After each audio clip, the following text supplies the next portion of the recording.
Hi friends, welcome to குறிஞ்சி.com. ஒரு cup ரவை இருந்தால் போதுங்க. இட்லி தோசைக்கு மாற்றா நல்லா டேஸ்டியான இந்த டிஃபன் செய்து கொடுங்க. குழந்தைங்கள்லேருந்து பெரியவங்க வரைக்கும் எல்லாருமே விரும்பி சாப்பிடுவாங்க. அதே சமயம் ஈவினிங் டைமில் ஸ்நாக்ஸுக்கு கூட நீங்கள் இந்த மாதிரி பண்ணி கொடுக்கலாம். ஏன்னா பசங்க ஸ்கூல்லேருந்து வரும்போது நல்லா பசியோடு இருக்கும்போது இந்த மாதிரி செய்து கொடுத்திங்கன்னா அவங்களும் விரும்பி சாப்பிடுவாங்க. இப்போ இதுக்கு நான் ஒரு கப் அளவு எடுத்துருக்கிறேன். நமக்கு எந்த அளவுக்கு தேவையோ அதுக்கேற்ற மாதிரி கப் அளவு எடுத்துக்கோங்க. நான் அந்த கப்பால் ஒரு 2 கப் அளவுக்கு ரவை சேர்த்துருக்கேன். இது வறுத்த ரவை, வறுக்காத ரவை எதுவாக இருந்தாலும் பரவாயில்லைங்க. நீங்கள் செய்கிறதுக்கு முன்னாடி கொஞ்சம் ரவை நல்லா சூடாகி வாசனை வர வரைக்கும் திரும்ப வறுத்துக்குங்க. அப்போ தான் உங்களுக்கு நல்லா உதிரி உதிரியாக சாப்பிட்றதுக்கு ரொம்ப சாஃப்டாக இருக்கும். இப்போ நல்ல சூடாக ஏறி வாசனை வந்ததுக்கப்புறம் இந்த ரவையை வேறு ஒரு பவுலுக்கு மாற்றி நல்ல கொஞ்சம் கூட சூடு இருக்கக்கூடாது, அந்த அளவுக்கு நல்லா ஆற விட்டுடுங்க. ஆறினதுக்கப்புறமா இது கூட ஒரு சிட்டிகை உப்பு சேர்த்துக்குங்க. இந்த உப்பு சேர்க்கும்போது இனிப்பு டேஸ்ட்டை நல்லா தூக்கி கொடுக்கும். உப்பு சேர்த்து நல்லா இந்த மாதிரி கலந்து விட்டுடுங்க. நல்லா அந்த உப்பு வந்து எல்லா பக்கமும் கலந்து வர்ற மாதிரி கலந்து விட்டுடுங்க. இப்போ இது கூட நம்ம எந்த கப்பால் ரவை அளந்தெடுத்தோமோ அதுக்கு 2 கப்பு ரவைக்கு பார்த்திங்கன்னா 3/4 கப் அளவுக்கு கொஞ்சம் வெது வெதுப்பான பால். ரவை வந்து இந்த டைமில் நல்லா சூடு ஆறி இருக்கணும். ஆனால் பால் வந்து கொஞ்சம் வெது வெதுன்னு இருக்கணும். ரொம்ப சில்லுன்னு இருக்க பால் சேர்க்க வேண்டாம். கொஞ்சம் வெது வெதுன்னு இருக்க பாலை சேர்த்து இந்த மாதிரி நல்ல கட்டிகள் இல்லாமல் கலந்து விட்டுக்கலாம். 2 கப்பு ரவைக்கு 3/4 கப் அளவுக்கு பால் சேர்த்திங்கன்னா சரியாக இருக்கும். அப்போ தான் நமக்கு உதிரி உதிரியாகவும் இருக்கும், நல்லா சாஃப்டாகவும் இருக்கும். இப்போ வந்து நான் எடுத்திருந்த 3/4 கப் அளவுக்கு பாலையும் சேர்த்துருக்கேன். இது வந்து காய்ச்சி ஆற வச்சு கொஞ்சம் வெது வெதுன்னு இருக்கிற பால் தான் சேர்த்துருக்கேங்க. இது பாலுக்கு பதிலாக நீங்கள் தண்ணி விட்டு கூட கலந்து வைக்கலாம். ஆனால் பால் சேர்க்கும்போது டேஸ்ட்டு நல்லாயிருக்கும். இப்போ இதை நல்லா அழுத்தி விட்டுட்டு அப்படியே விட்டுடுங்க. ஒரு 10லேருந்து 15 நிமிஷம் அப்படியே ஊறிட்டு இருக்கட்டும். இப்போ இந்த அளவுக்கு டைம் கொடுத்து ஊற வச்சுட்டு நீங்கள் செய்யும்போது தான் வெந்து எடுக்கும்போது அவ்வளோ சாஃப்டாக இருக்குங்க. இப்போ பார்த்தீங்கன்னா இந்த பாலெல்லாம் உறிஞ்சிக்கிட்டு இந்த ரவை வந்து நல்லா கட்டி கட்டியாக இருக்குது பாருங்கள். இதை நம்ம கையால் அந்த உடச்சி விடும்போது கூட அந்த உதிர்த்த தன்மை வராது. இதை நம்ம மிக்சியில் போட்டு ஒரு 2 சுற்றி எடுத்தோம்னா அப்படியே பூ போல் சாஃப்டாக கிடைக்கும் பாருங்கள். இப்போ இந்த கட்டி கட்டியாக இருக்கிறதெல்லாம் அப்படியே மிக்சியில் மாற்றிக்குங்க. இது அவ்வளோ சாஃப்டாக அவ்வளோ டேஸ்டியாக இருக்குங்க. கண்டிப்பாக இந்த மாதிரி செய்து பாருங்கள். எப்பயும் ரவையில் குழந்தைங்களுக்கு உப்புமா செய்து கொடுத்தா விரும்பி சாப்பிட மாட்டாங்க. ஆனால் நீங்கள் இந்த மாதிரி செய்து கொடுத்து பாருங்கள், கேட்டு கேட்டு வாங்கி சாப்பிடுவாங்க.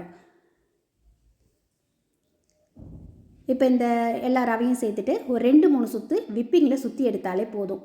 இப்போ பாருங்கள் எந்த அளவுக்கு சாஃப்டாகிடுச்சுன்னு. நம்ம இந்த மாதிரி சுற்றி எடுக்கும்போது அந்த ரவை பார்த்திங்கன்னா ஊறின ரவையை மிக்சியில் போட்டு 2 சுற்று சுற்றும் போது நல்லா சாஃப்டாகவும் இருக்கும், அந்த கட்டிகள் இல்லாமலும் இருக்குது பாருங்கள். இப்போ இந்த அளவுக்கு நல்லா உதிரி உதிரியாக இருந்தால் தான் இது சாப்பிட்றதுக்கு நல்லாயிருக்கும். நம்ம அதிகமாக பால் சேர்த்துட்டாலோ இந்த இது பார்த்திங்கன்னா கொல கொலன்னு இருக்கிற மாதிரி இருக்கும். ரவையை நல்லா வறுத்துட்டு நீங்கள் சேர்க்கும்போது இதோட பதம் அவ்வளோ சூப்பராக இருக்குங்க. இப்போ இட்லி பிளேட் எடுத்துருக்கிறேன். இதில் நம்ம நேரடியாக அப்படியே போடாமல் இந்த மாதிரி ஒரு துணி போட்டுக்கோங்க. அந்த துணி ஈரம் பண்ண வேணாம், அப்படியே போட்டுட்டு இதை வந்து இட்லி பாத்திரத்துலேயே அல்லது இந்த மாதிரி கடாயில் கொஞ்சமாக தண்ணி விட்டு ஸ்டாண்டு போட்டிருக்கேன். இதில் வச்சுட்டு இப்போ நம்ம ரெடி பண்ணி வச்சுருக்க ரவையை இதில் போட்டுக்கலாம். இது நல்ல ஒரு 5லேருந்து 6 நிமிஷம் வேக விட்டாலே போதுங்க. சட்டுன்னு வெந்து வந்துடும். நல்ல வந்த எல்லா பக்கமும் புகை வரும் பாருங்கள், அந்த மாதிரி வர்ற வரைக்கும் வேக விட்டுக்கலாம்.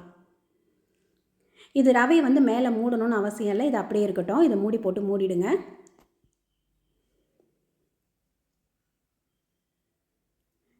இப்போ நான் பார்த்திங்கன்னா இது கிட்டத்தட்ட ஒரு 8 நிமிஷம் நல்லா வேக வச்சு எடுத்துருக்கிறேன். இப்போ நீங்கள் கையில் எடுத்து பார்த்தீங்கன்னா அந்த மாவு எடுத்து உருட்டுனிங்கன்னா அப்படியே உருண்டு வரும், பொல பொடான்னு இல்லாமல். இந்த பதம் வந்துருச்சுனாலே நல்லா வெந்திருக்குன்னு அர்த்தம். இப்போ இதை பவுலுக்கு எடுத்து மாற்றிக்கலாம். இப்போ இது நல்லா சூடாக இருக்கும்போதே நம்ம இது கூட தேவையான பொருளெல்லாம் சேர்த்து கலந்துடணுங்க. இப்போ நம்ம 2 கப்பு ரவை எடுத்தோம் இல்லைங்களா, அதுக்கு 1/2 கப் அளவுக்கு சர்க்கரை சேர்த்திங்கன்னா கரெக்டான இனிப்பில் இருக்கும். இந்த சர்க்கரைக்கு பதிலாக நீங்கள் நாட்டு சர்க்கரை சேர்த்துக்கலாம். இப்போ இது கூட நல்லா 1 கப் அளவுக்கு தேங்காய் துருவல் சேர்த்துருக்கேன்.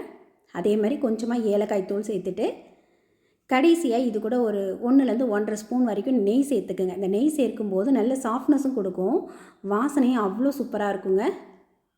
அதுவும் இந்த சூடாக இருக்கும்போதே சேர்க்கும்போது தான் இது எல்லாம் ஒன்றா கலந்து நல்ல சாஃப்டாக வாசனையாக ரொம்ப நல்லாயிருக்கும். கண்டிப்பாக இந்த மாதிரி நீங்கள் செய்து கொடுங்க. யாரும் வேண்டான்னு சொல்லவே மாட்டாங்க. உங்களுக்கு இனிப்புக்கு சர்க்கரை சேர்க்க விருப்பம் இல்லை அப்படின்னா சர்க்கரைக்கு பதிலாக நீங்கள் நாட்டு சர்க்கரை சேர்த்து செய்து கொடுக்கலாம். இப்போ இது ஒரு வாட்டி நல்லா கலந்து விட்டோம்னா இப்போ பாருங்கள், கமகமன்னு நம்மளோட சுவையான ரவா புட்டு ரெடி ஆயிடுச்சு. அதுவும் இந்த மாதிரி ஒரு தடவை ட்ரை பண்ணி பாருங்கள், உங்களோட புட்டு அவ்வளோ சாஃப்டாக வரும். இப்போ நான் இந்த மாதிரி ஒரு கிண்ணத்தில் இதை ஒரு ஷேப் பண்ணி கொடுக்க போகிறேன். அதனால் இதில் நல்லா வந்து இந்த மாதிரி நமக்கு எந்த சைஸ்க்கு வேணுமோ அந்த மாதிரி கிண்ணம் எடுத்துகிட்டு அதில் இந்த புட்டை வச்சு நல்லா அழுத்தி திருப்பி எடுத்தோம்னா அழகாக அந்த ஷேப் பார்க்க ரொம்ப நல்லா இருக்குங்க. இப்போ இந்த மாதிரி செய்து கொடுக்கலாம். நீங்கள் உதிரி உதிரியே எப்படி வேணால் சர்வ் பண்ணலாம். நல்லா கமகமானு நம்மளோட ரவா புட்டு ரெடி ஆகிடுது. குழந்தைங்க ஸ்கூல் விட்டு வரும்போது ஸ்நாக்ஸுக்கு எண்ணெயில் பொரிச்சதை கொடுக்க விருப்பப்படாதவங்க கண்டிப்பாக நீங்கள் இந்த மாதிரி செய்து கொடுக்கலாம். மார்னிங் பிரேக்ஃபாஸ்ட்டுக்கோ நைட்டு டின்னருக்கோ எதுக்கு செய்து கொடுத்தாலுமே இது ரொம்ப நல்லா இருக்குங்க. கண்டிப்பாக இந்த ரெசிபியை ட்ரை பண்ணி பாருங்கள். இந்த வீடியோ உங்களுக்கு பிடித்திருந்தால் லைக் பண்ணுங்கள், ஷேர் பண்ணுங்கள், சப்ஸ்கிரைப் பண்ணுங்கள். நன்றி.